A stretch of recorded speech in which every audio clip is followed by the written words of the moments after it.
Karl Weaver, and as I told you, he's an expert and specialist in a smartphone business, especially in Asia, including China, India, and other parts of the world.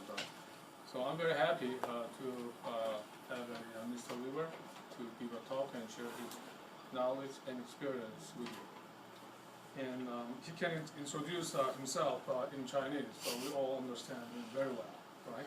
So let's welcome Mr. Weaver. Thank you, Ben. I appreciate that very much. Thank you. So I don't want to embarrass the crowd, but I do speak Mandarin. 我的中文名字叫魏，我的魏，卡片的卡，希尔顿的尔，魏卡尔，我叫魏卡尔。我是手机专家，智能手机的那个行业。So my name is Karl Weaver. Good afternoon. I'm a wireless market mobile device specialist. I've been involved in the greater Chinese market selling wireless technology since 1985. My career in the Chinese world started in 1982 as a young Bostonian. I got a scholarship to go to Taiwan to learn Mandarin Chinese.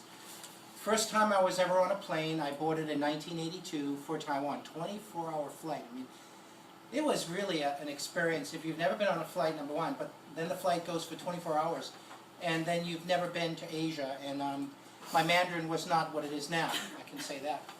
So, my name again is Karl Weaver. I have a public speaking facility called Newport Technologies. One of the things I wanted to do while I was in China, because I also taught globalization here at Seattle University before taking that assignment back in China. China has lots of protectionism. So one of the things that I try to do is to harness the power of social media when I was in China as a foreigner in order to crack the chicken and egg promoting the designing of various important technologies on the mobile device, because there's a lot of protectionism in China. But anyway, let's go back. Let's go and get the slides. Let's go back. I'll tell you more about how you brand yourself in the Chinese world, in the technology world. How many people here are technology specialists? Mostly undergraduate students. You know what? If you know how to use this, you're a technology specialist. Because this is the information age, right? And this, your brain, is worth more to an employer today than this, than your hands. Of course, typing is very important too, isn't it? So, you're in the information age, you're information workers. That's what you are. You're not going to shovel snow outside. You'll never do such a thing. You're technology workers, you're going to be college graduates one day, and how you position yourself in the information age is very, very important. And by the way, it's a never-ending learning process. So if you're going to be happy when you graduate from Seattle U, you're going to go out and celebrate, maybe champagne, maybe a trip to Hawaii. Guess what? You're only starting your adventure in life. Okay? You're only starting your adventure. How you navigate those next 30 or 40 years is going to determine your success in the world. So what I want to do is encourage, evangelize how you might build a China career. Okay, because this is something that I'm sure nobody else has ever asked you to do. Even if you are Chinese. Even if you're Chinese, it doesn't mean you know how to sell to the Chinese. It doesn't mean you know how to communicate with the Chinese. Starts with learning Mandarin. I believe if you want to be successful in the Chinese world, you need to learn Mandarin Chinese, which, by the way, is the most widely spoken language on the planet. Also, on the web one day, too. Getting there. And China has its own search domains in Chinese language. They're allowed to do that. All right, so today, you have the wrong one here. That's the wrong one? That's the wrong one. This is a presentation I gave in Beijing in 2009. There's a school called Hutong School, and the Hutong School is teaching mostly Europeans how to learn Mandarin, but you're there in Beijing, so of course the best opportunity to use your language on the street. I learned my Mandarin in Taiwan. under scholarship from the Taiwanese Ministry of Education, 1982 until 85. And there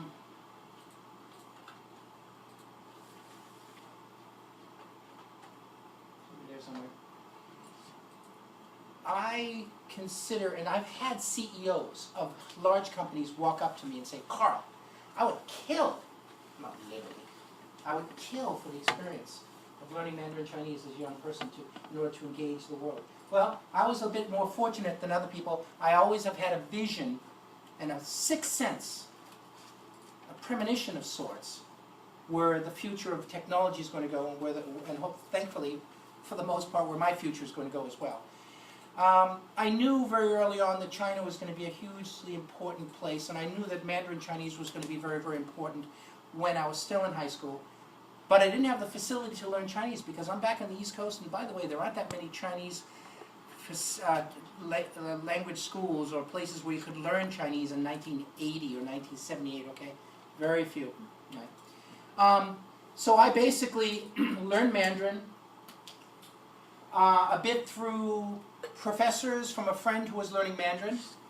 And then I got to the point where I was going to graduate from university, and I wasn't sure what I was going to do with my career. And I said, well, you know, if you could go learn Mandarin and get to the certain level of fluency, then you could build a career using Mandarin skills with a professional business career. In this case, I was just so fortunate in 1982 to get a scholarship to learn Mandarin in Taiwan.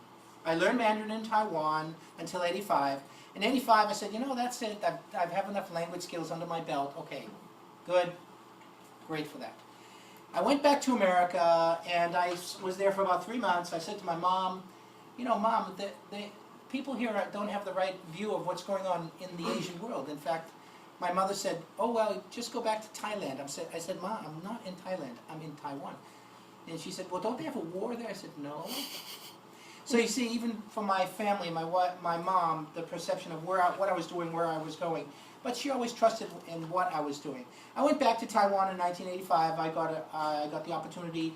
I landed a job in the microcomputer manufacturing industry. I was a young 22 or 23-year-old. Sorry, I was about 24 or 25 by that time. A young American who could speak Mandarin, but that's all. That's it. I was fortunate enough to get a job in a microcomputer manufacturer called Digicom, and from there, the first 2 months I was on the job as the marketing manager, I get a knock on my door basically, and it wasn't even an email, it was a fax. There were no emails at that time. You still know what a fax is, right? A facsimile? Okay. Well, trust me, there were no... Email came in the 90s. This is before you guys, I don't know, maybe some of you are in your 20s. Alright, so I'm a little bit older than you.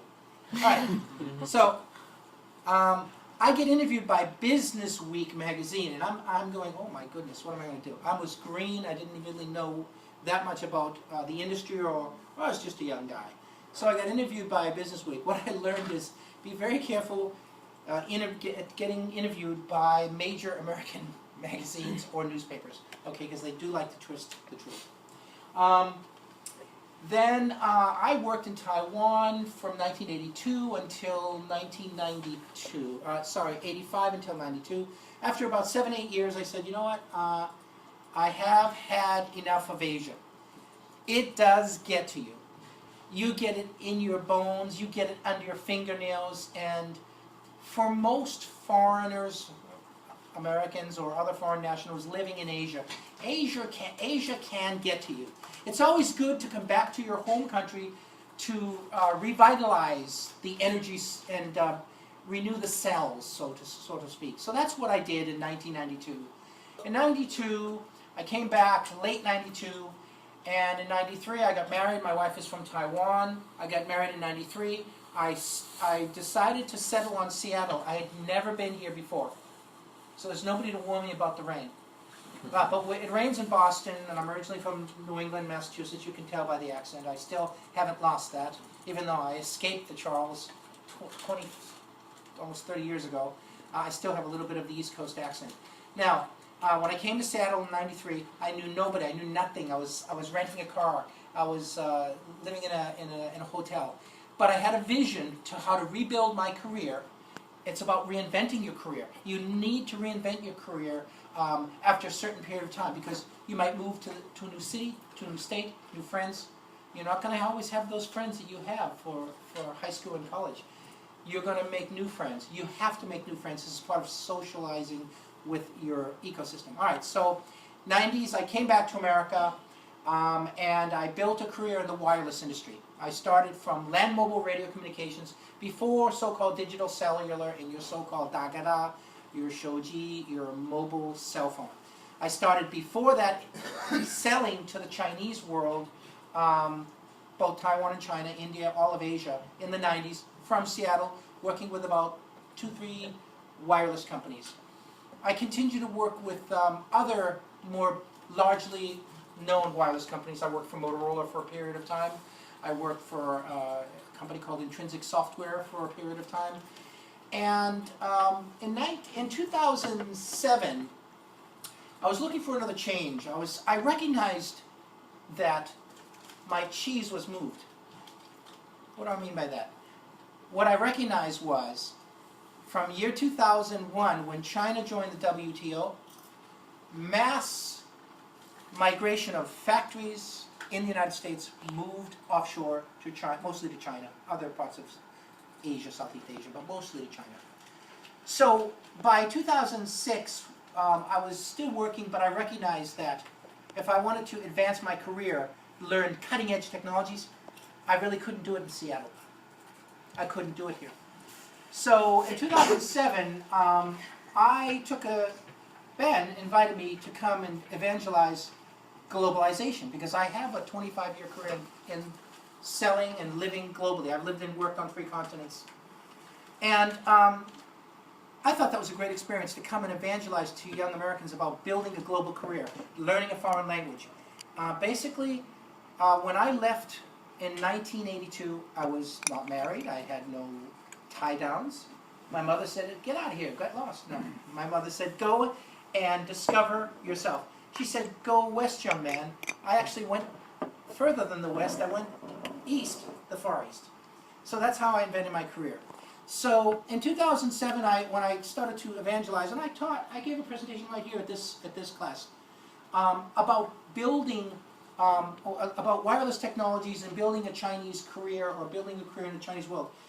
You have to realize that all of these devices, and even this company, Acer, who is Acer? It's a Taiwanese company.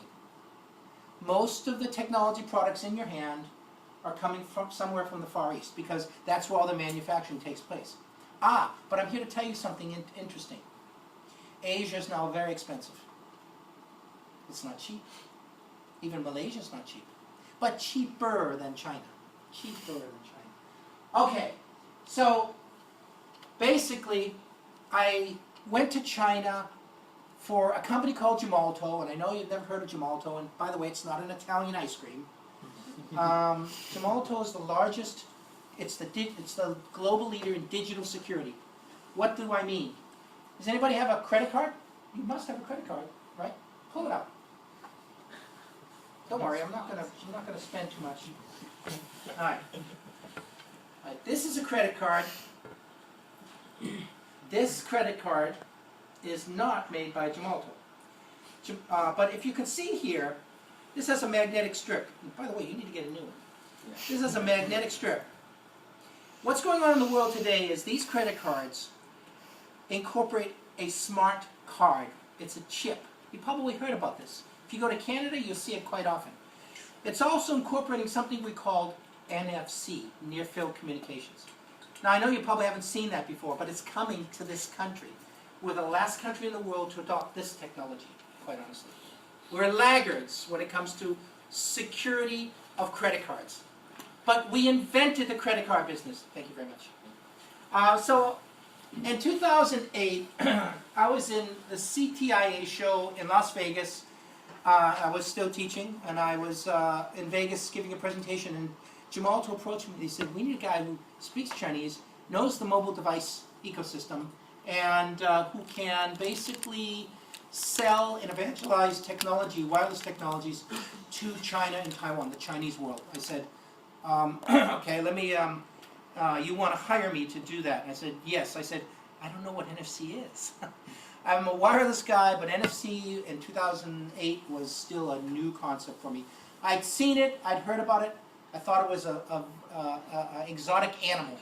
Okay, and then I basically took the position. I went to Beijing, and day one I'm in the office. I picking up the phone. I'm using Chinese, and I'm communicating and picking up, getting meetings set up. And all the people in the office goes, "What planet is this guy from? He looks like a foreigner. He's speaking Chinese, and he's using the phones. He doesn't need any help. What's the story here?" I basically, day one in the office, most of my Chinese colleagues were very, very suspicious. Who is this guy? Is he a spy? What is he doing here? Well, no, I'm a wireless specialist for the Chinese world, Taiwan, Hong Kong, China, and basically Asia as well. And I can help, and I do help American companies sell wireless technologies to the Chinese handset ecosystem, which is basically China and Taiwan. That's where all the manufacturing takes place. However, just a month or two ago, Motorola made a strategic decision to take its manufacturing out of China and bring it back to the United States. There are reasons for that. To Texas, and so that's also an interesting change. We'll talk later about that. I've got lots of slides, Let me go through it. All right, so I just press here, I guess. So, 太平洋时期, the Pacific Century. The Pacific Century. Does anybody know? I want to ask Miss Caroline. Seattle U. Great. Caroline, when did the Pacific Century start? Think about it. Who's from Hong Kong here? Anybody here from Hong Kong? 1997. Pacific Century started. Why? Because that's when the British gave up control of Hong Kong to China. And that's when the Chinese stood up from about 200 years of bullying by the West. Some by America, but not so much. Mostly those European. Any Europeans here? Anybody here from Europe? Europeans really, really caused tremendous problems in the Chinese world. From the British to the French,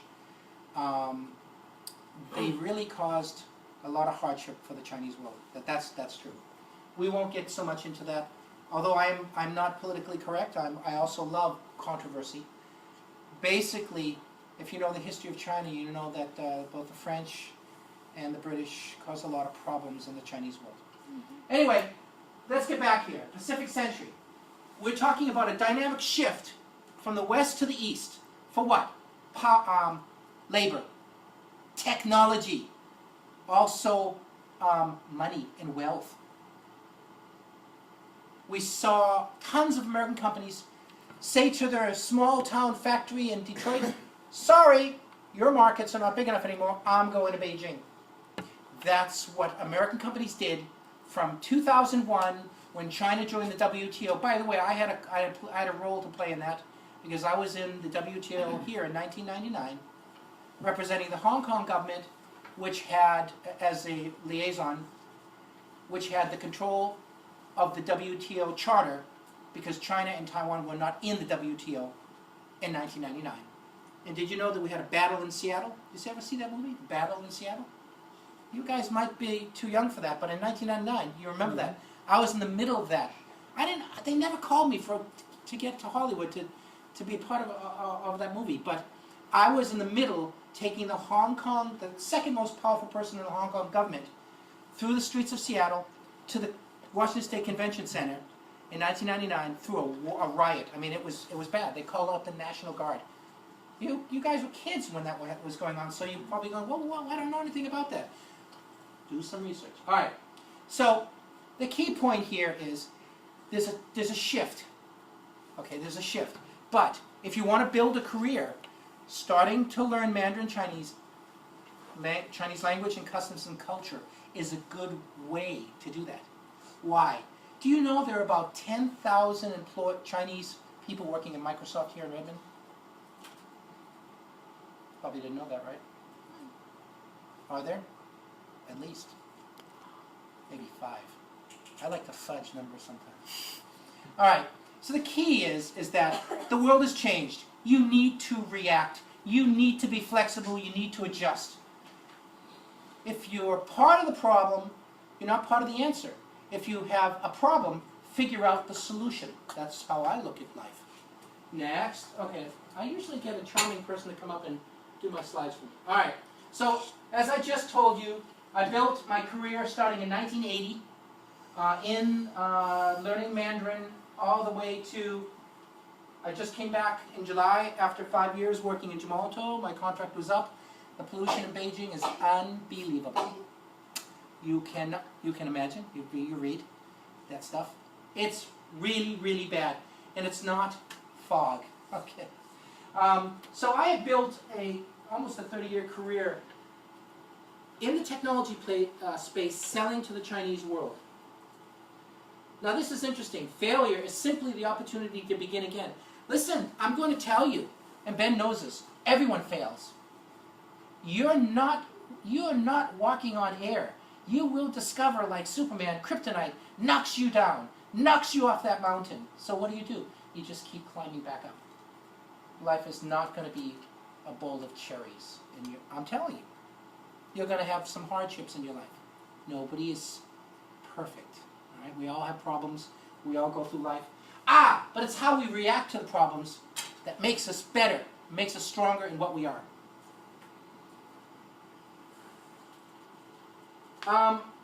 If you're trying to locate a position or figure out how to evangelize yourself in the Chinese world, you can go and study Chinese. Do you know my daughter speaks Chinese? She's 14. And she goes to the regular school during the week. During the weekend, my wife, who's a tiger mom, sends her to Chinese school from 9 to 12. And, you know, it's tough, but she does it. And she's learning Mandarin to read and write. Guess what? You could go into that same class tomorrow or this Saturday if you really had the initiative to do these kinds of things. Nobody's stopping you. Never let anybody stop you and tell you you can't do anything. I never do that.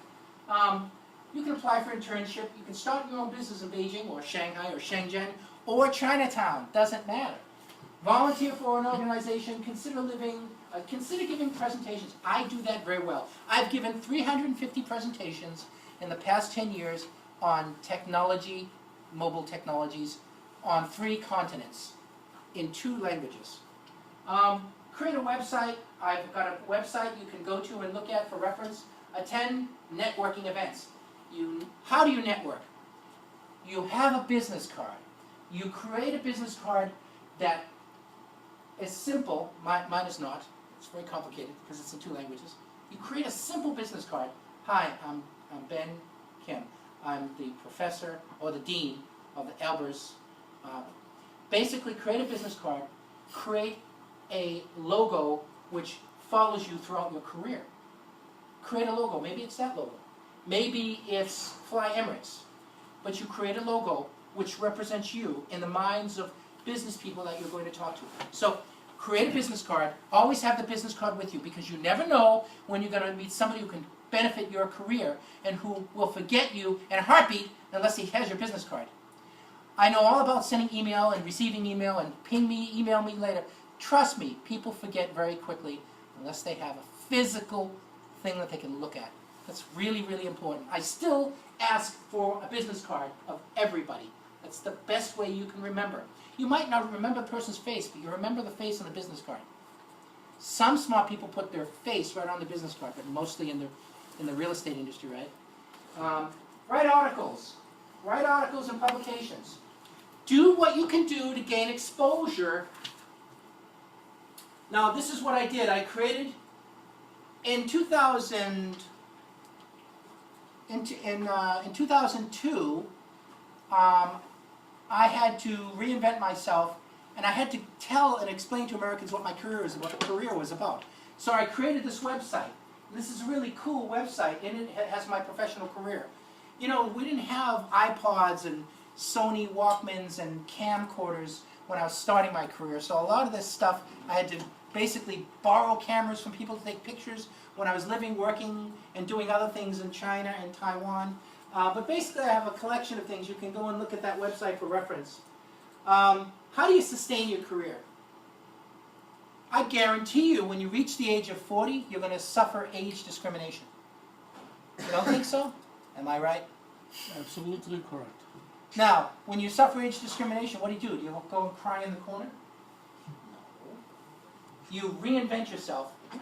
You reinvent yourself and you reinvent your worth. Okay? Here are things that you should be doing. Ensure you're always learning. Always needed in your company. Don't complain. If you complain, you're part of the problem. If you solve things, you're part of the solution. People want solutions, people in their company. Always network, meet new people, make yourself visible to your managers. Yeah, I'll do that. Oh, no problem, I'll do that. Yeah, it sounds like brown nosing, right? Guess what? Not when a manager says, hey, Karl has the initiative. He volunteers. Get to know whom in your present company you can ask. I have a mentor. Unfortunately, he's 80 now. Bill Gower. Bill's a really good guy. He's 80, and he still I asked him about 10 years ago, would you be interested to be my mentor? And he has. And he's followed me, and we've kept in contact. I feel embarrassed because he does so much more for me than I do for him, and I'm really embarrassed about that. But he wanted to do that. He had like a 40-year career in the international space. He's not that well known, but I don't know if you've met him, Bill Gower. Learn who has the power to make things happen politically. Oh my goodness, you're going to face so many political issues in your life, in your company. Maybe your neighbor doesn't like you because you're wearing that shirt. Oh yeah, trust me. Politics occur all the time, all different races, all different nationalities. Religion and politics are usually what you get in trouble with when you talk about. Your accomplishments may get overshadowed by others. Oh yes, yes. I did all this stuff, but my manager took credit for it. Oh yes, I've been through that as well. Just remember to take credit for things that you do. Don't be shy in your company. Okay, because there's always a manager who will take credit for what you do. Don't let that happen.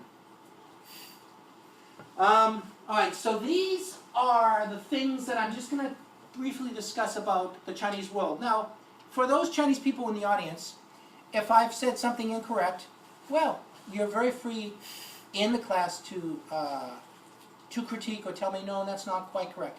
I'm open to all those things because I don't have the silver ball, I don't have the crystal ball on how to interface with the Chinese world. I can tell you that I've been married for 20 years to a lady from Taiwan, she's an American citizen now. I've been doing business in the Chinese world for 30 years. I've been using Mandarin Chinese for about 25, well, close to 30 years now. I don't have all the answers, I don't have all the solutions. I'm just trying to maybe evangelize and inspire some of you to embark in doing business with the Chinese, because look beside you, there are Chinese people everywhere, here in Washington State.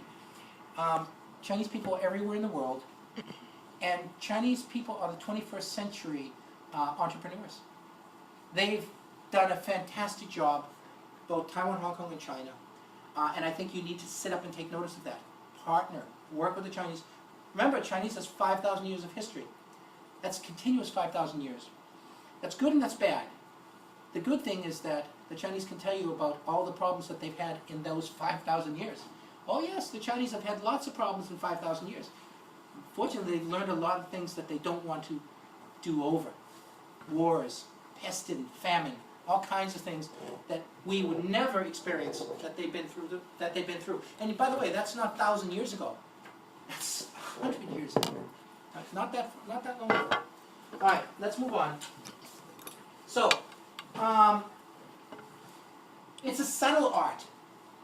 It's not a science. It's an art.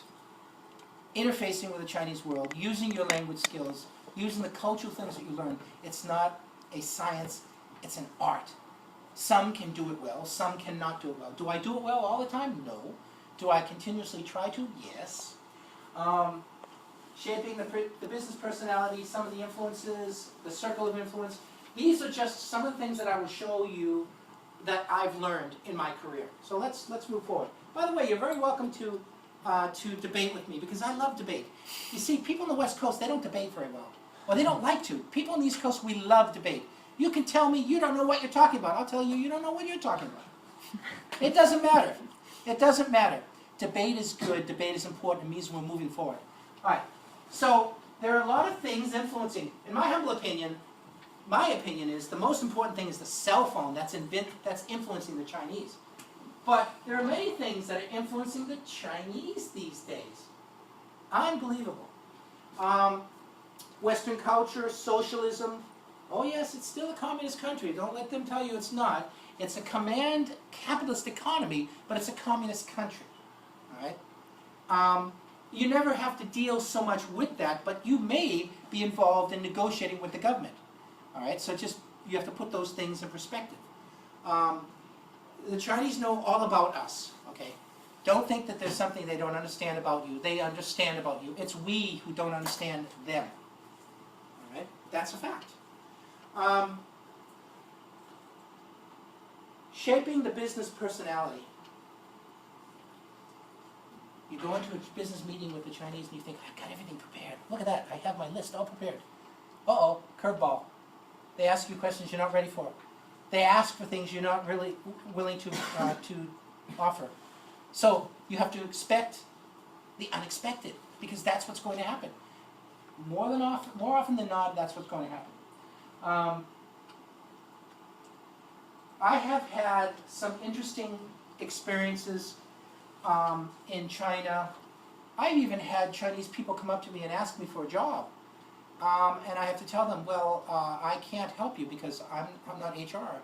And what I do doesn't have any connection. But I feel honored when Chinese people ask me for a job.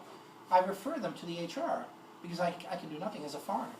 But I'm happy that they feel comfortable coming up to me, because most Chinese don't come up, as you know, they won't come up to you and say, hey, can you give me a job? No. It's not very customary in the Chinese world. But people have. I guess they trusted me. They believed in me. Let's move further. But it's, you know, going to lunch with your Chinese friend doesn't mean you're really that close to the Chinese people. Okay. Having lunch with a Chinese friend in a Chinese restaurant using chopsticks is an interesting learning experience. It does not mean that you're that close with your Chinese colleague. It means you're building relations. What you're trying to do is to go from the stranger to more of a friendship level. We're classmates. Oh, first day of class, well, we're strangers. Now we're classmates. We're bosom buddies. We share everything together. We share our secrets. We share our triumphs. That's the secret of dealing with the Chinese world. And it involves respect. Okay? It involves dual respect, but it involves respect. And respect has to be earned. You have to earn that respect.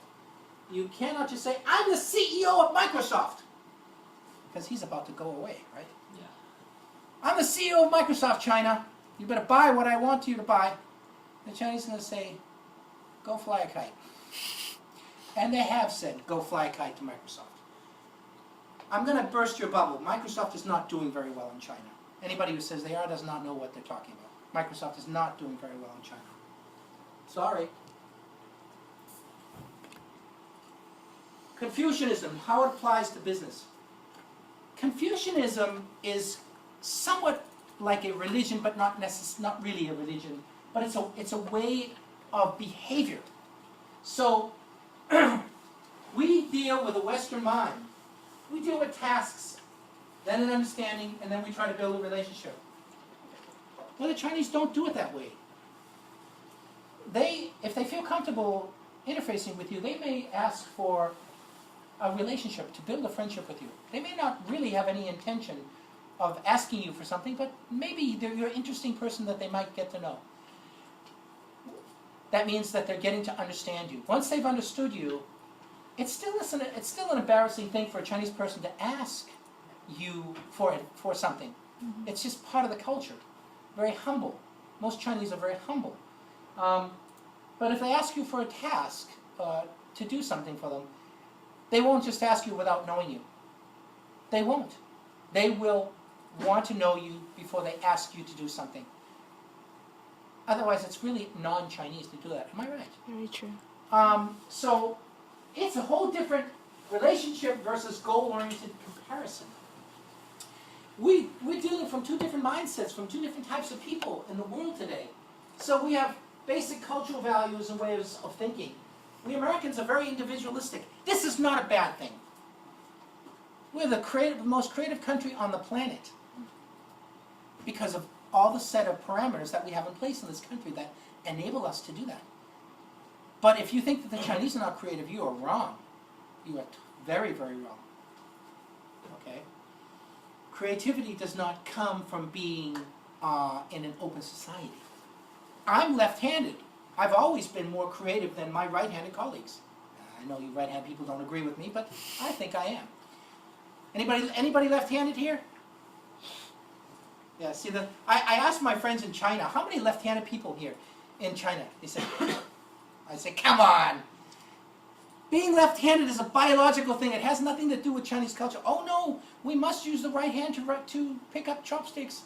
And then they look at me with my left hand and they always compliment how well I use the chopsticks. I say, come on, you're just pulling my leg. They say, no, you really know how to use chopsticks better than I do.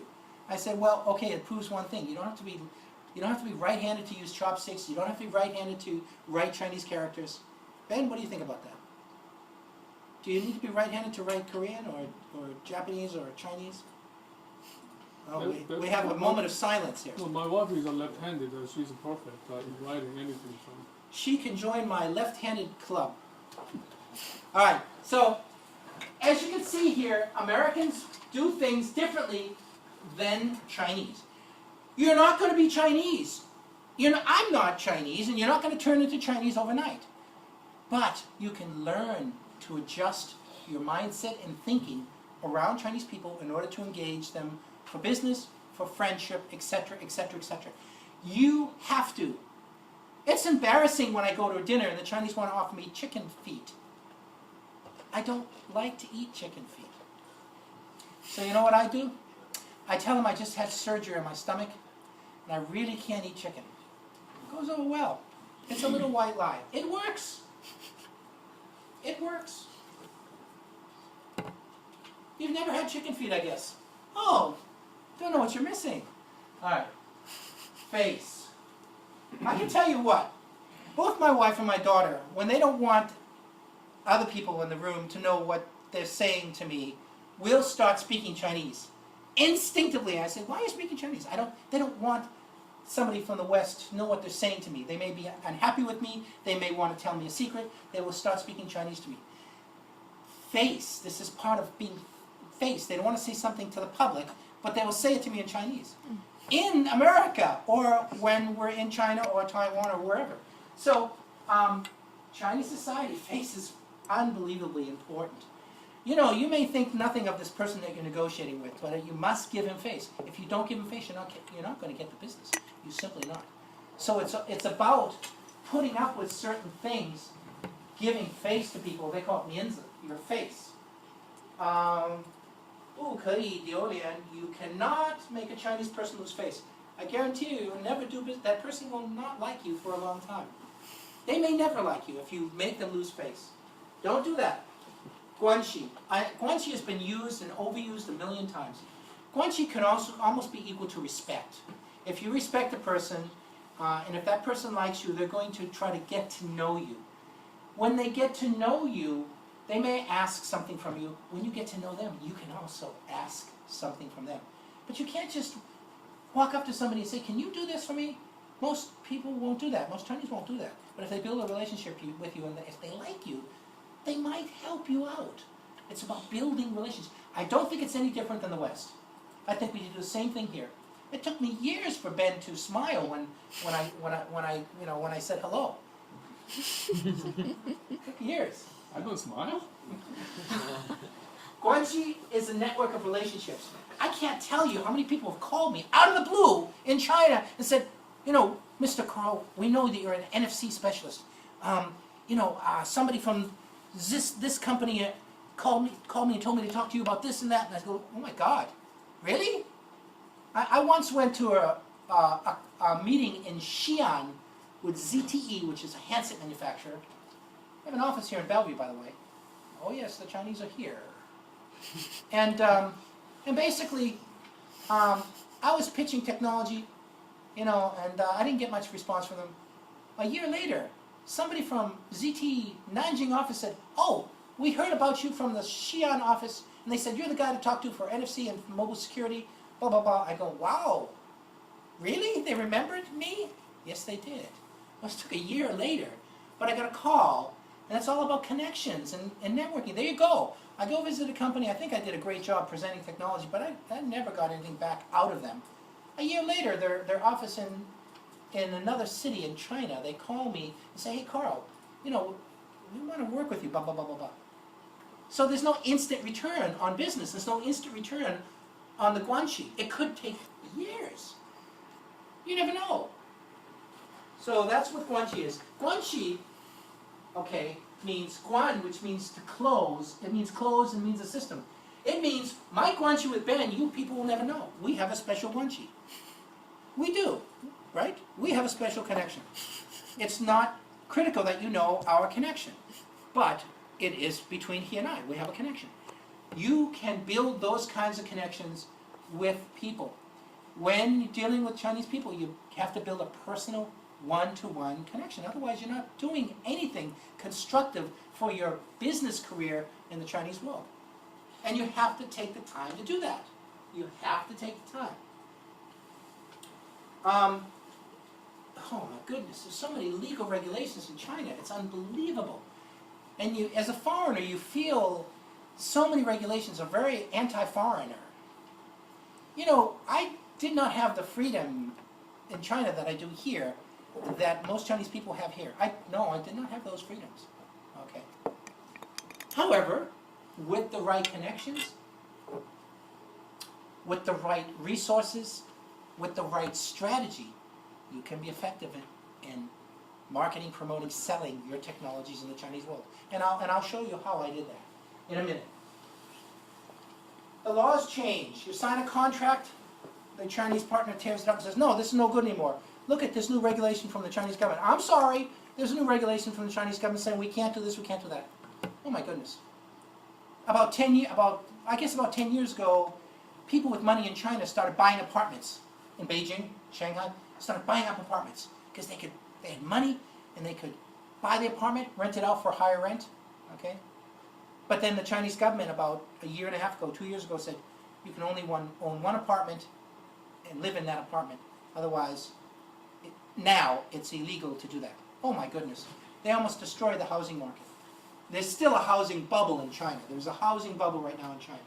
So be very careful about housing in China. A written contract is a roadmap for cooperation. It's not set in stone. This is a document. It's set in stone. This is my life and my career. It's pretty much accurate. It's set in stone. The Chinese would say, "No, I can modify and change this because I want to and I have to." So contracts are very different in the Chinese world.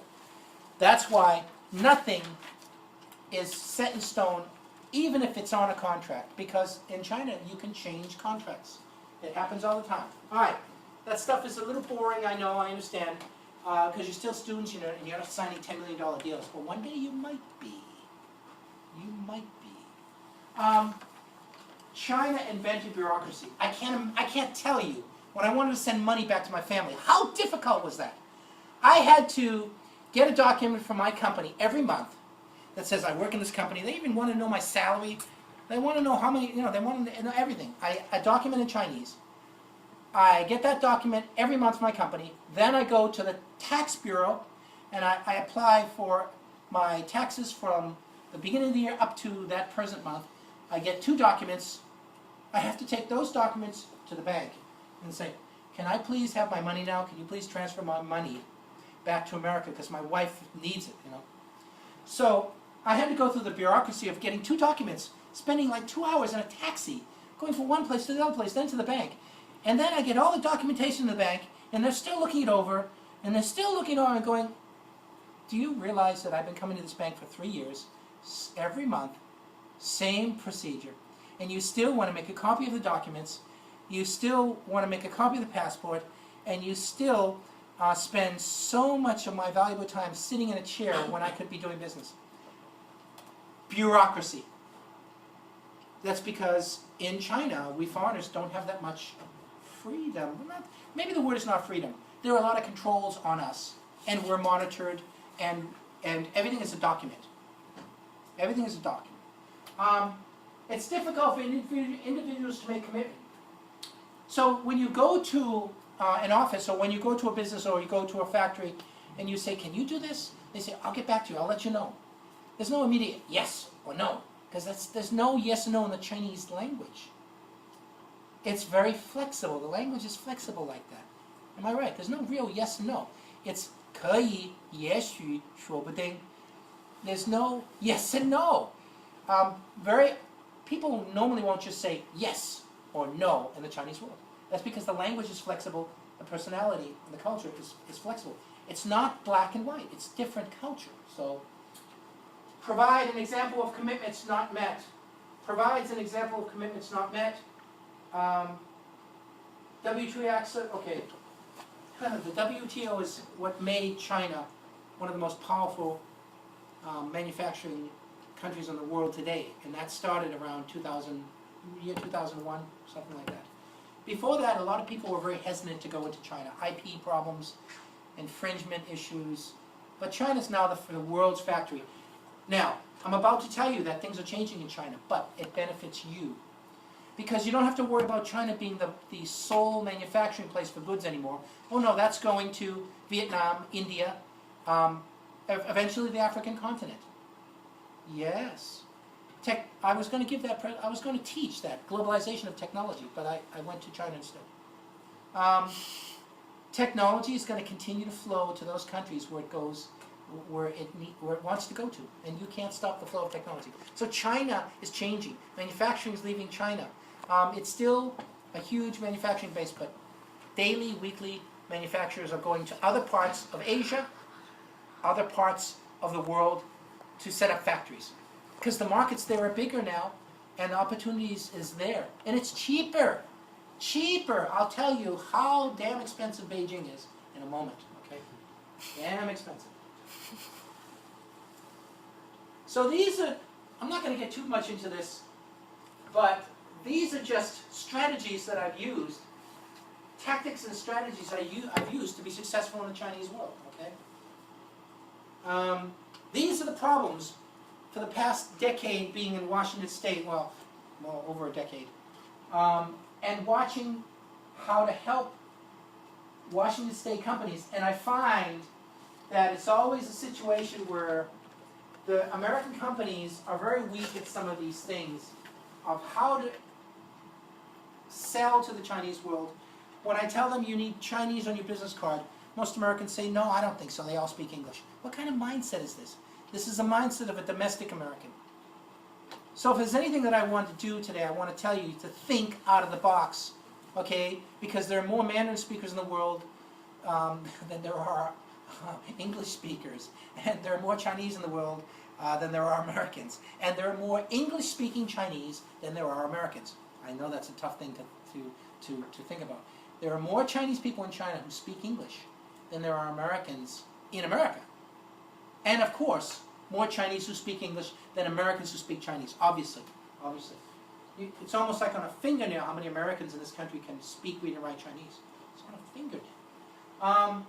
Alright, so you have the slides. I'm not going to get too much into that because there are other things I want to talk about.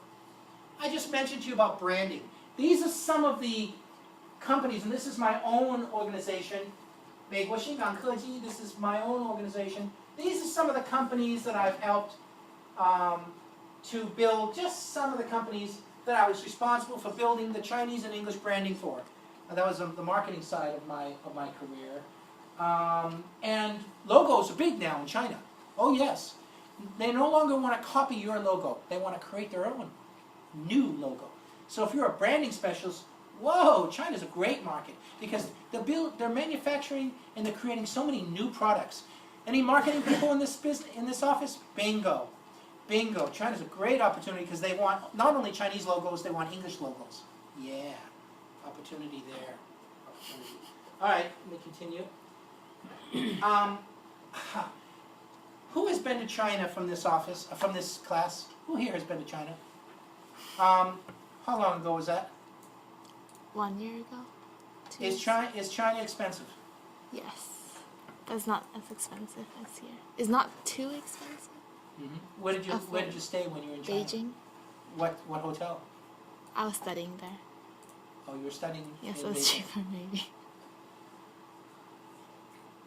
Well, look at some of these figures. This is the average income now. This was what was over a decade ago. Look at how much investment is going into the African continent. Look at how many people are traveling from China to the world. You know, like 10 years ago, you hear about how the Chinese government stopped the Chinese people from leaving, human rights, blah, blah, blah, blah. That's ancient history. The Chinese are traveling all over the world, and they have lots of money, and they're buying things all over the world. They are your new consumers. Look at the difference between urban and rural population. It was a lot more rural, but now it's a lot more rural then, but now it's more urban. It's urban. Everyone's moving into the cities. Look at this. 251 billionaires in China. Not millionaires, billionaires. The Chinese are richer than we are, but they're also poorer than we are. It's all about the population. There's 1.2 billion Chinese. There's only about 30 million Americans. Do the figures, do the math. The Chinese have much more money than we do, but they also have a lot of more poverty than we. So it's a dichotomy almost. But look at the sales of BMWs. You can find any kind of car you want in China. They're all over. More in China than here. Oh my goodness. If you go to Shanghai, or you go to shopping malls in China, it's unbelievable. Women, I mean, right? The women are buying all kinds of makeup, perfume, Gucci bags. Yeah, I can't even afford that stuff myself. I mean, am I right? They go into the shopping malls and all weekend, it's just buy. Well, I happen to be a little biased. I think that from observations of watching my wife and my daughter, I think it's the things normally women buy are shoes, pocketbooks, cosmetics. Those are very popular things.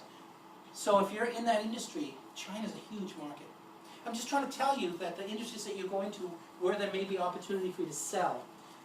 What I'm telling you is that even though China is changing from manufacturing, even though you may not be a factory owner, or you may not be wanting to put a factory in China, you will want to sell to China because they have become huge consumers.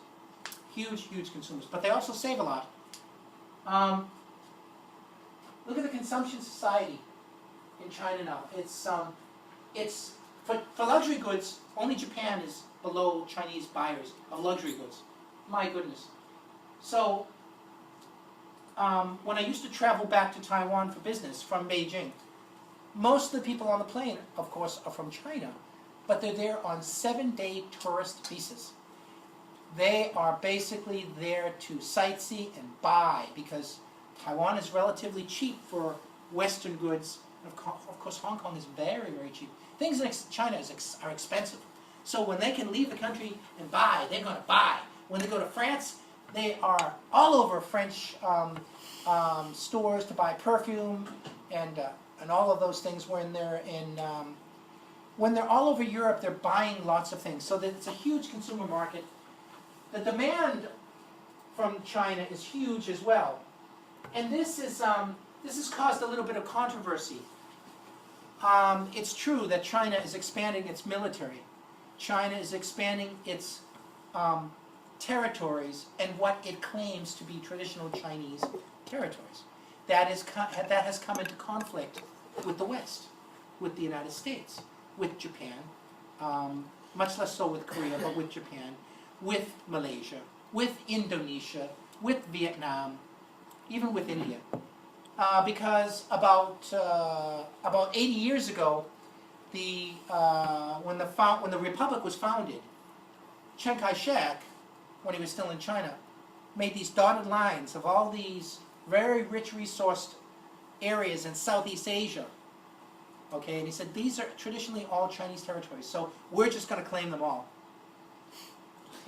It's like me going to Alaska and saying, well, it's basically taking territory and claiming it for yourself when you really have no right to do that. And that's essentially what has happened with territories in South Pacific.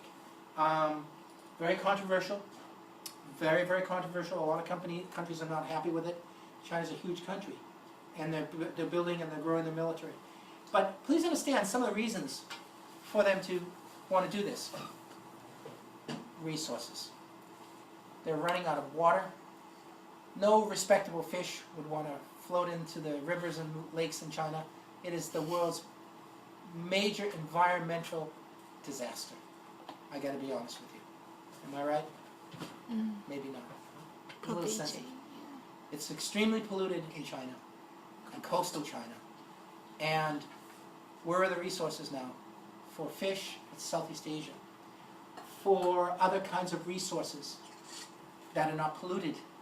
China's extremely polluted. It's an environmental wasteland in certain parts of China. And I'll show you.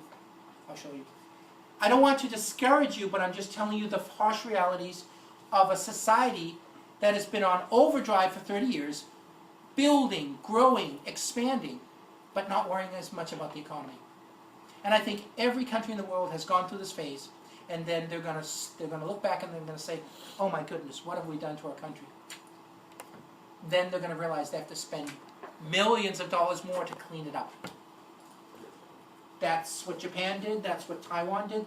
Maybe South Korea less so, because I don't know. I don't know about South Korea, but the small tigers figured it out, invested in building and cleaning up their environments, and now those are very nice, much nicer places to live, because all the manufacturing went to China, not just from America, Taiwan, South Korea.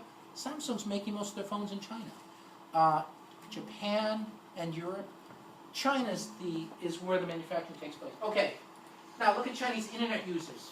My goodness, there are more Chinese internet users in China now than ever before, and it continues to grow and grow and grow. The Chinese currency is getting stronger. One day, you will see, when you go to a money exchange, US dollar, right, Canadian, Japanese yen, and you'll see the Chinese yen right close by all of these currency. You will, because the yen is getting stronger and stronger. Now, good, bad, ugly. It's a tough market to sell into. It's not easy. Not everybody can do it. Companies face high prices. It's damn expensive to live and work in Beijing or Shanghai. Much of China is very, very expensive. There's a lot of unfair treatment towards foreign companies. They're criticizing Apple, Microsoft, Starbucks daily now because they can get away with it. You would think that they should be a little bit more appreciative.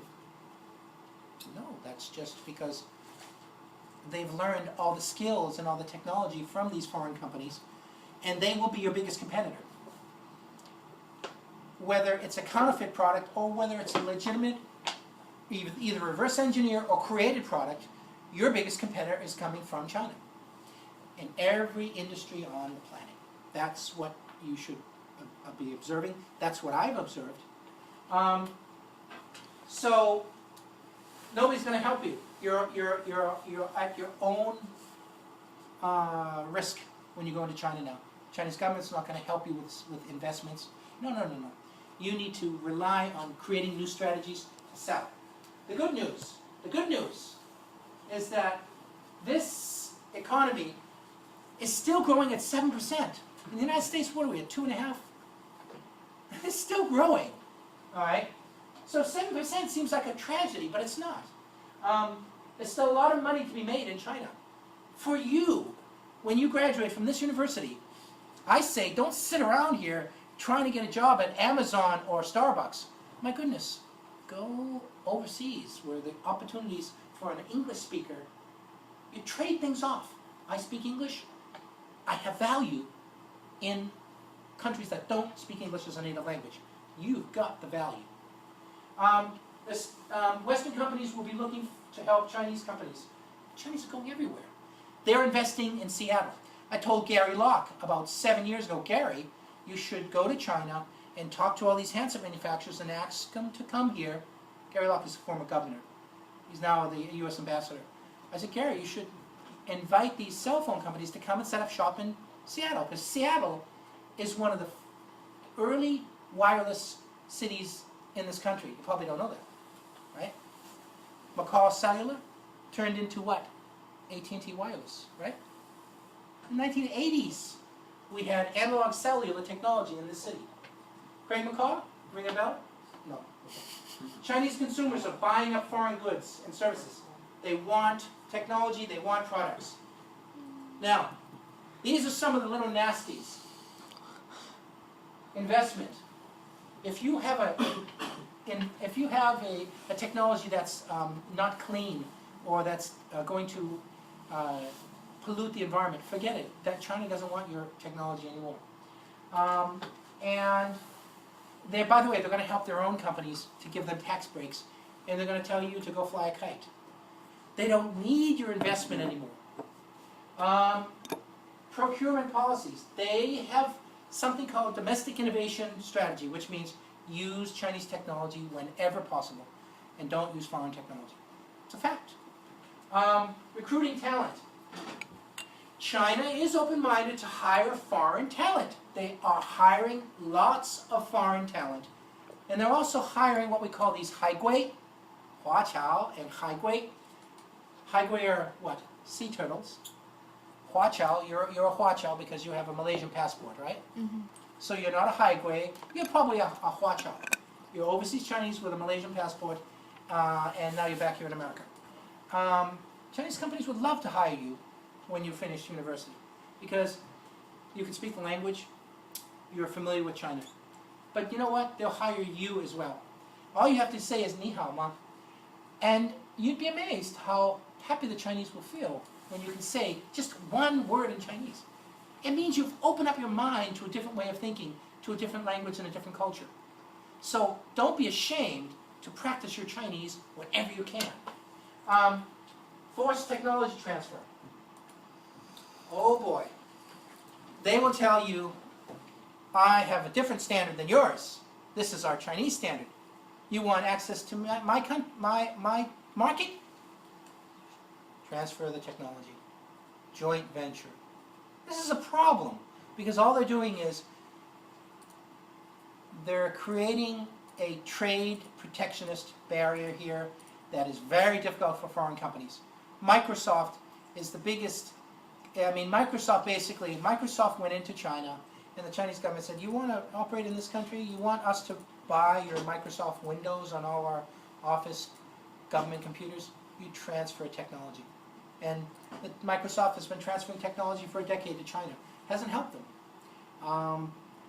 And the major reason why it hasn't helped them is because Microsoft has been very stubborn to move away from the desktop and the laptop to the tablet. I remember Steve Ballmer saying, oh, tablets are a fad. This is the biggest mistake. This is why he lost his job, quite honestly. So you have to, if somebody moves your cheese, you need to be flexible. You need to be open-minded. Microsoft was not.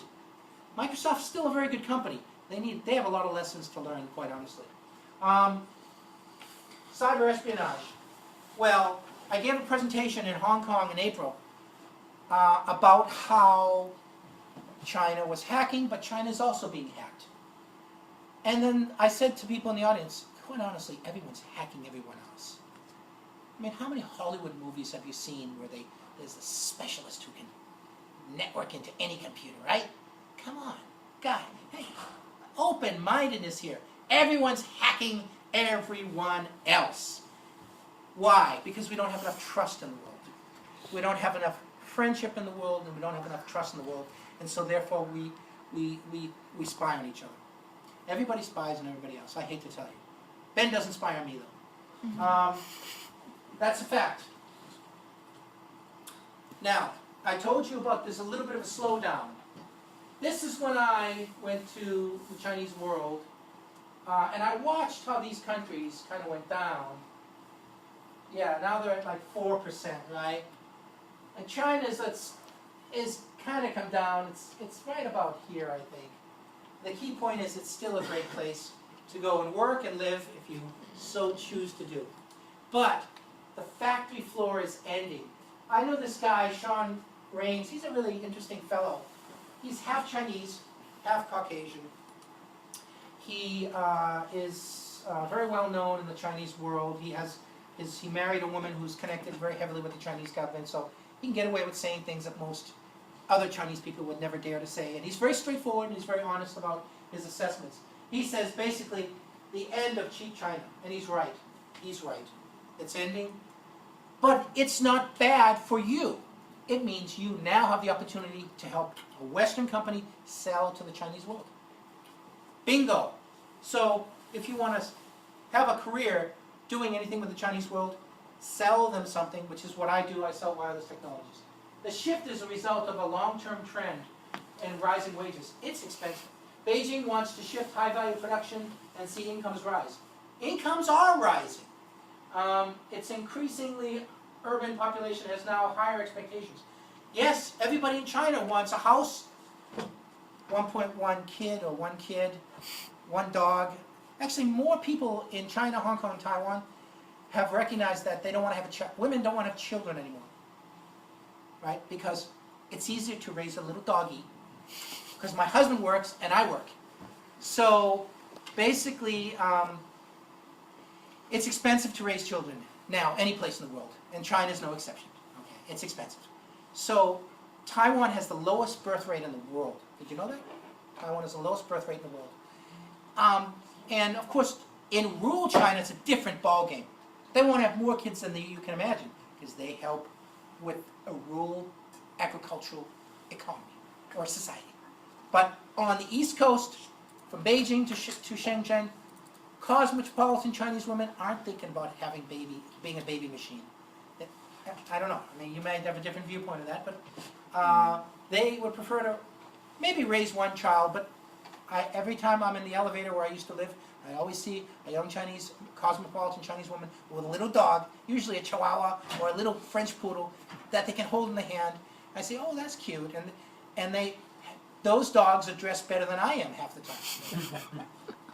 Unbelievable. All right, Asia's most expensive offices. Just look.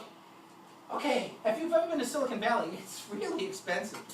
And of course, New York is damn expensive. But pretty much, the reason why I a long time ago, designated Seattle to be the place where I transferred from Boston to Seattle is because Seattle has the best of many, many worlds. It's not too expensive, it's not too cold, it's not too hot, it has a global economy, a technology workforce, and it's cheap. Okay? Well, make your home here as you go gallivanting around the world to build your career. That's what I did. But look at how expensive Tokyo, Shanghai, Beijing. Beijing's number 3 in the world. Hong Kong is number 2, Tokyo is number 1. Hey, I'd like to know where you were living, because maybe that's where I want to live next time, because it's very expensive in Beijing. Where did you live? Did you live in a student dormitory, or? Okay, well, that probably wasn't the best quality of living anyway. I don't know. Maybe you lived in a great environment. I know when I was a student in Taiwan, it was bad. It was no air conditioning in the summer. Oh my God. Anyway,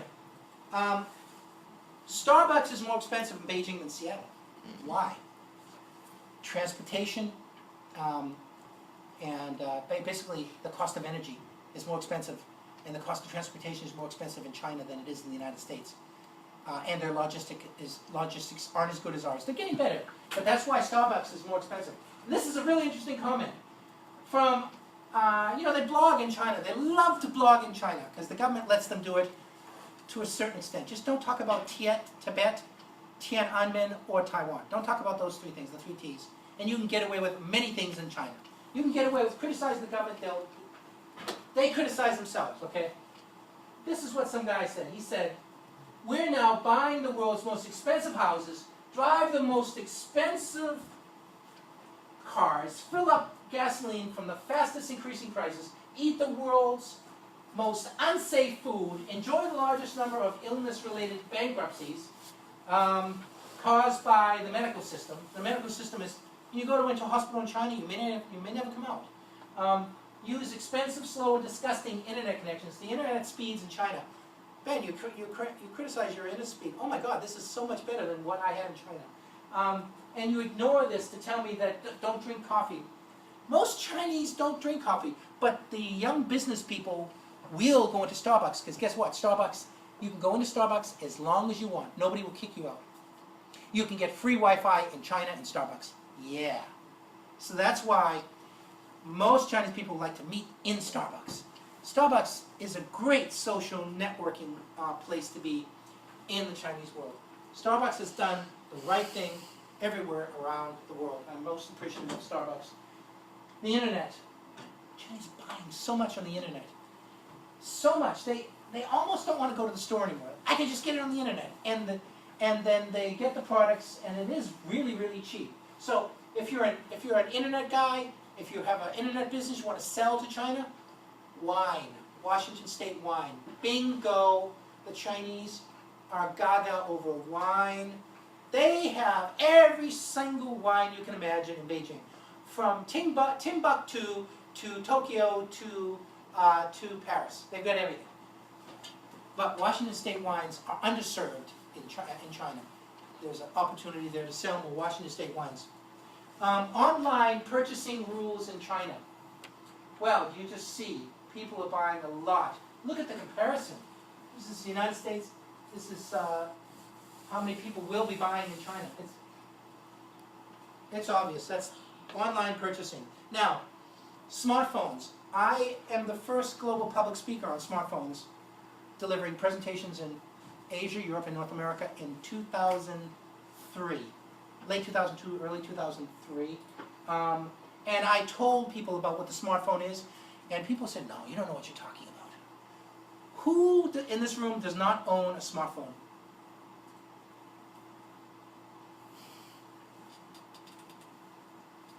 It's either Apple or it's Android, right? So basically, 10 years ago I started discussing and evangelizing smartphones, and I said that China would be the largest market, India would be the second largest market. You can check that off my website. And for public speaking, past public speaking. The key, though, is that the Chinese are taking their money and the smartphone, that's what I'm in now, mobile payment. Using the smartphone to make a mobile payment. I'm giving another presentation on this technology. For anybody who's interested, next week, I'm giving a presentation at Bellevue City Hall for this thing called Seattle Technology Conference about what we call contactless mobile NFC, mobile payments, and also security. So, really, the Chinese have been using the phone to make payments. In Hong Kong, in Taiwan, in China. That's because smart card technology has been in Asia and has been being utilized in Asia a lot longer than the United States. In Beijing, when you go to top up your gas and your water, what do you have? You have a chip, smart card, you put it in. Did you ever rent an apartment in Beijing? Well, that's what you do. You have a smart card to top up your gas and your electricity if you rent an apartment. They use smart cards. Does anybody know what a smart card is? A smart card, no? A different presentation. We'll talk about that maybe in a different presentation. But if you see what I'm talking about here, it's this company called Alipay. 支付宝. This is an online merchant, much like Amazon, and they're bigger than Amazon. Amazon's a great company. Digital Dragon, the global smartphone revolution. I started that in 2003, and people were, going, well, isn't China poor? I said no. They're manufacturing smartphones and smartphone market. China is the largest smartphone market on the planet now, overtaking the United States about a year and a half ago, and 69% online. Basically, it's the digital dragon. It's a connected country. They're doing lots of mobile payment. It's the smartphone market of the world. It's the largest smartphone market. If you are in the software industry and you want to sell an application, China is the place where you must sell to. If you